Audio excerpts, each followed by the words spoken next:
Hi everyone, welcome to After Dark Analysis. Today's Why Is This a Thing is going to be on why we use mirrors so heavily as a horror element.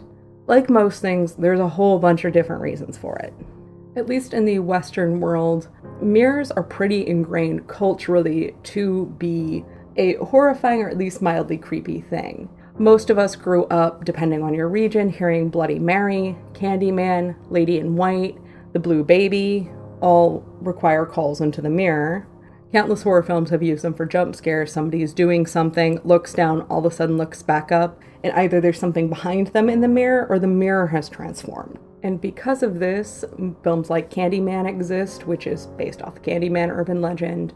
There was a sequel to the original urban legend film about just Bloody Mary, and the film Mirrors rested completely around things coming through and being in mirrors. But why are mirrors so ingrained in our folklore and film? Well, first, it's a really well-worn storytelling element. If you think about it, a character in a movie, a play, a book, when they look into the mirror, they're seeing themselves but reversed. This is very representative of the duality of a character. Good is bad, bad is good.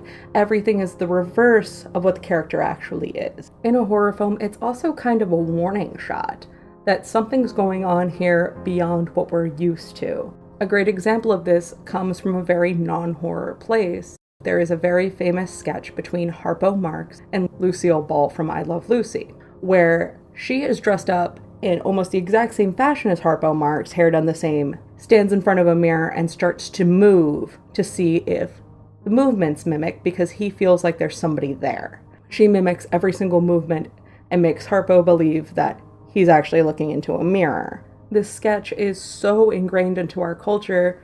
Plenty of people have probably seen either a Looney Tunes variation on it or plenty of other sitcoms that have done this gag as a callback to this. The film Duck Soup without even realizing it. Now, let's make this horrifying for a minute, though. Let's say for a minute somebody's motions were off. That would have been an immediate fear reaction from the other person because they'd realize, oh my god, this isn't a mirror, this is somebody mimicking my motions, somebody who I didn't realize was here and was right next to me. When we take that into a supernatural context and our reflection doesn't quite move the mirror opposite it should, that gives the first indication that something is wrong, either in, around, or on your side of the mirror. There's a scene in the web series Hi, I'm Mary Mary that's recently been getting a lot of praise for essentially doing this. The motions were mimicked and then it completely broke and became something completely different, which is scary. It was not the expectation. There's a piece of glass in front of me. It should look almost exactly like what I'm actually doing and not become somebody that looks different or is moving differently than me. And this fear of the mirror warping and changing is tied heavily into superstition. Many cultures believe that ghosts are only seen through mirrors and camera lenses. While it's not quite the same, there are large portions of the Amish community that refuse to have any photographs taken. Some twist it into a soul-stealing type situation. Some of it's based off of the biblical passage, no graven images, which a photograph would be. Due to this belief in spirits and souls going around reflective surfaces, this is why we see a lot of cultures cover up mirrors when they're having a wake in their home. There's a belief that the soul can become stuck. Historically speaking, some ancient cultures believed that mirrors were quote-unquote demon doors. This is most likely due to a lack of data about how mirrors actually work. We see a lot of belief in this time used to explain things that couldn't be explained. But this also ties into the very modern belief that a broken mirror is bad luck. While it has very old roots, many still believe it to this day, even though we know how mirrors work. Magnets, not quite sure on that one yet though. From a scientific standpoint, there is a reason that party games like Bloody Mary and Candyman work, where you stand in a dimly lit room and stare at yourself. This is often referred to as peripheral fading or the Troxler effect, which takes its name from philosopher and physician Ignaz Troxler. Essentially what it means is our brains can only handle so much information at a time.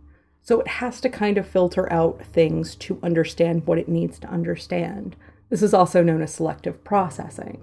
An example of this would be like right now. You're either watching or listening to this video.